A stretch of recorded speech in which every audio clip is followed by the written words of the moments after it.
Wakil Ketua Umum Partai Nasdem Ahmad Ali menilai kurang sepakat dengan pernyataan Anies Baswedan yang membeberkan kriteria nol untuk cawapres. Ali menilai dengan Anies mengungkap kriteria baru untuk cawapres justru menciptakan kesan tidak konsisten terhadap sosok yang akan dipilihnya sebagai cawapres.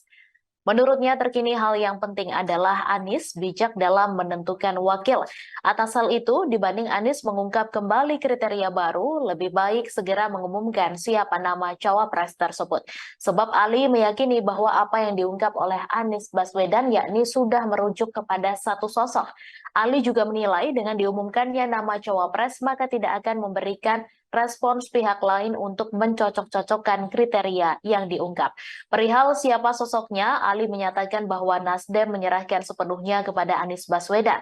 Terlebih dalam piagam kerjasama koalisi perubahan, Anies Baswedan telah diberi mandat untuk menentukan siapa calon wakil presiden.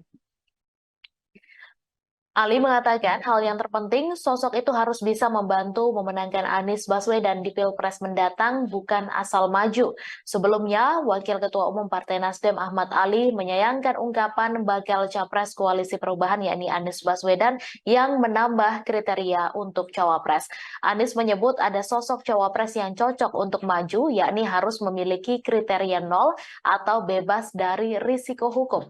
Menurut Ali, kriteria nol yang diungkap Anies Baswedan hanya membuat munculnya cocok logi dari Partai Demokrat yang merupakan rekan koalisi. Dengan begitu, Ali menilai wajar jika ungkapan Demokrat yang menyimpulkan kriteria nol itu cocok untuk Agus Harimurti Yudhoyono. Sebab sejauh ini AHY memang digadang-gadang akan didorong oleh Partai Demokrat sebagai cawapres Anies.